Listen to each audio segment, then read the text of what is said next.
Right Telangana రాష్ట్రంలో RTC సమ్మె siren మోగించింది.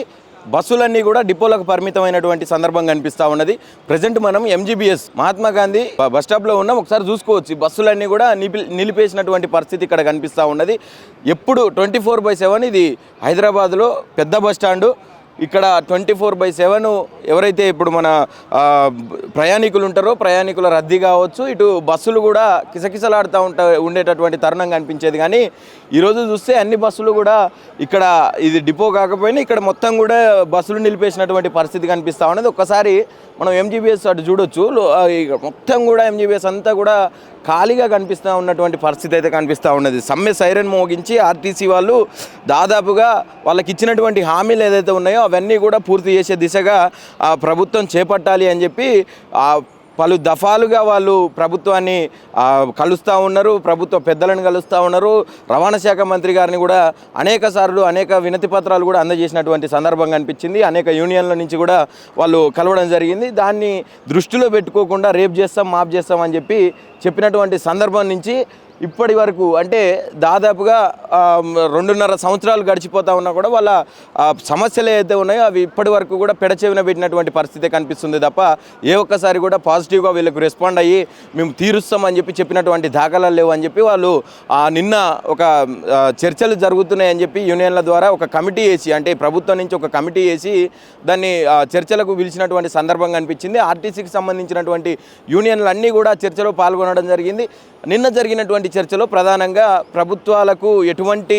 ప్రభుత్వం నుంచి ఎటువంటి స్పందన రాకపోవడంతో, చేస్తామనే ఒక భరోసాను కల్పించకపోవడంతో చర్చలు విఫలమైనట్టుగా కనిపిస్తూ ఉన్నది. దాదాపుగా నైటు 8-9 గంటల వరకు చర్చలు జరిగి ఆ తర్వాత చర్చలు విఫలం కావడంతో నైటు అర్ధరాత్రి నుంచి సమ్మె సైరన్ మోగించి బస్సులన్నీ కూడా బంద్ చేసినటువంటి పరిస్థితి. ఈ సమ్మెను ఎన్ని రోజులు కొనసాగిస్తారనేది కూడా చూడాల్సినటువంటి సందర్భం కనిపిస్తూ ఉండేది. చూసుకోవచ్చు, మొత్తం కూడా ఖాళీ అయిపోయి బస్సులన్నీ కూడా కేవలం ఏపీ బస్సులు మాత్రమే ఇక్కడికి, అంటే ట్రావెలర్స్ ఏదైతే మన ఏసీ బస్సులు ఉంటాయో అవన్నీ కూడా అవి తప్ప ఈ లోకల్ బస్సులు సిటీ బస్సులు ఏవి కూడా తిరగట్లేవు.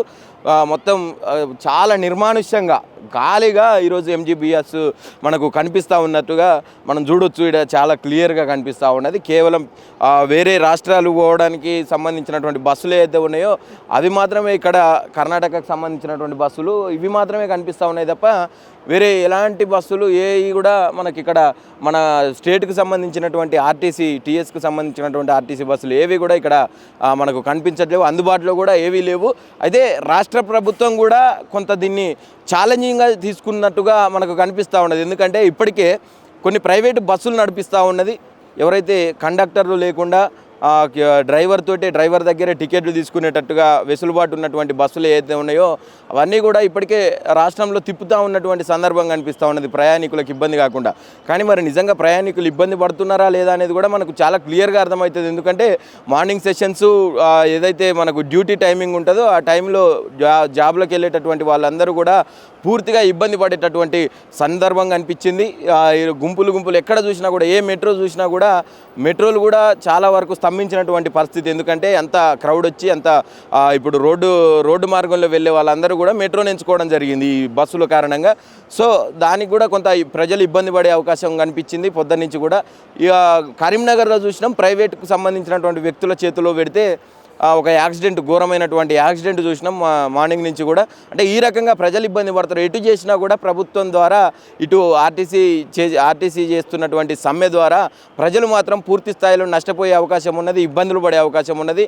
మరి ప్రభుత్వం ఎందుకు దీని పట్ల చర్యలు తీసుకొని దీన్ని ఎందుకు ముందలికి తీసుకుపోయి వీళ్ళ సమస్యలు ఎందుకు పరిష్కరించట్లేదు అనేది కూడా ఒకసారి ఆలోచించాలన్నటువంటి సందర్భం కనిపిస్తూ ఉన్నది. ఒకసారి ర్యాండమ్గా మనం ఇక్కడ ఉన్నటువంటి లోపల ఉన్నటువంటి జనాలను చూస్తే అసలు ఎవరు మొత్తం సిబ్బంది తప్ప ఒక 10-15 మంది, ఆడొక ఐదుగురు తప్ప ఎక్కువ ఎవరు వీళ్ళు ప్యాసింజర్స్ ఎవరైతే వస్తారో, ప్రయాణికులు వస్తారో వాళ్ళందరూ కూడా ఎవరు కనిపించట్లేరు. కేవలం దూర ప్రయాణాలు చేసేవాళ్ళు, బయట పక్క రాష్ట్రాలకు వెళ్ళేటటువంటి వాళ్ళు, ఏపీలకు వెళ్ళేటటువంటి వాళ్ళు, కర్ణాటక కావచ్చు ఇట్లాంటి స్టేట్స్కి వెళ్ళేటటువంటి వాళ్ళు తప్ప మనకు ఎవరు కనిపించినటువంటి సందర్భం అయితే మనకు కనిపిస్తలేదు. ఎందుకనంటే మొత్తం కూడా ఖాళీగా ఉంది. ఎక్కడికక్కడ పనులు ఇక ఈరోజు ఖాళీగా ఉన్నందువల్ల ఈరోజు ఇక్కడ కూడా వీళ్ళు ఇక్కడ సిబ్బంది కూడా చాలా విశ్రాంతి తీసుకుంటున్నటువంటి పరిస్థితి అయితే కనిపిస్తూ ఉన్నది. మొత్తానికి ఈ సమ్మె ద్వారా మరి ఎన్ని రోజులు కొనసాగిస్తారు ఏందనేది కూడా కొంత చూడాల్సినటువంటి అవసరం ఉన్నది. మరి ప్రభుత్వం ఇదే మొండితనంతో పోయి ఇంకా దీన్ని ముందరికి తీసుకెళ్ళి ఇక మేము ప్రైవేటు వ్యక్తులతోటి నడిపిస్తామని చెప్తే మాత్రం ఖచ్చితంగా ఇటు ప్రయాణికులకు కూడా కొంత ఇబ్బందికరంగా మారేటటువంటి అవకాశం కనిపిస్తూ ఉన్నది. ఎందుకంటే గంటలకు తరబడి పొద్దున్న నుంచి కూడా అటు చూస్తూ ఉన్నాం, రాష్ట్ర వ్యాప్తంగా కూడా పడిగాపులుగా వస్తూ ఉన్నారు. బస్సుల కోసం కొంతమంది బస్సులు బంద్ ఉన్నాయి ఈరోజు అని తెలియనటువంటి వాళ్ళు కూడా బస్ స్టాప్లకు వచ్చి వెయిట్ చేస్తూ ఉన్నటువంటి తరుణాలు చాలా కనిపిస్తూ ఉన్నాయి, తిరుగుతూ ఉన్నాయి వార్తలలో. అవన్నీ కూడా అంటే ప్రయాణికులు ముఖ్యంగా ఇబ్బందికరంగా వాళ్ళు ఇబ్బందులు పడే అవకాశం కనిపిస్తూ ఉన్నది. వాళ్ళు ఏ రకంగా ఈ సమ్మెని కొనసాగిస్తే ఇంటనే కొనసాగిస్తే ఇంకా తీవ్రమైనటువంటి నష్టాలు కనిపిస్తూ ఉన్నాయి.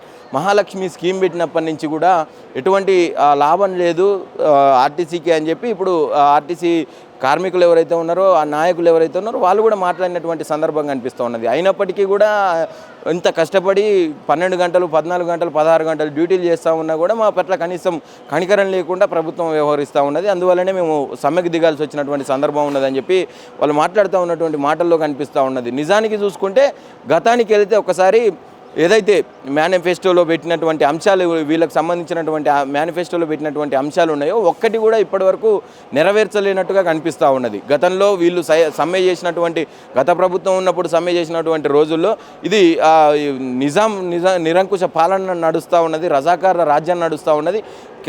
నన్ను రేవంత్ రెడ్డి అధికారంలోకి వస్తే, కాంగ్రెస్ని అధికారంలోకి తెస్తే మీ సమస్యలన్నీ ఇట్టే తొలగిపోతాయని చెప్పి హామీలు ఇచ్చినటువంటి సందర్భం కనిపించింది. వాళ్ళ టెంట్ల దగ్గరికి పోయి మరీ మాట్లాడినటువంటి సందర్భం కనిపించింది. అంటే వాళ్ళ సపోర్ట్తో ఈరోజు గద్దెనెక్కినటువంటి రేవంత్ రెడ్డి మరి ఎందుకు దీన్ని విస్మరిస్తూ ఉన్నారు?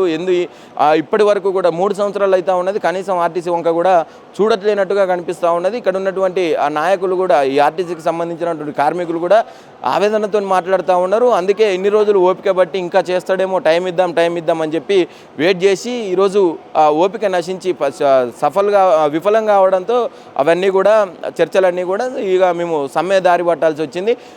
దీనికి కూడా ఈయన ఛాలెంజ్ చేస్తూ ఏదో ప్రైవేటు బస్సులు నడిపిస్తూ ఉన్నాడు, కానీ అట్లా చేస్తే మాత్రం మేము అస్సలే తగ్గేదే లేదు, వెనక్కి పోయే ప్రసక్తే లేదు. మేము ఖచ్చితంగా ఇంకా ముందలికి పోయి ఇవన్నీ కూడా సమ్మెని ఇంకా ఉధృతం చేసి కొనసాగిస్తాం, విరమించుకునే ప్రయత్నం అయితే మేము చెయ్యమని చెప్పి మాట్లాడుతూ ఉన్నటువంటి సందర్భం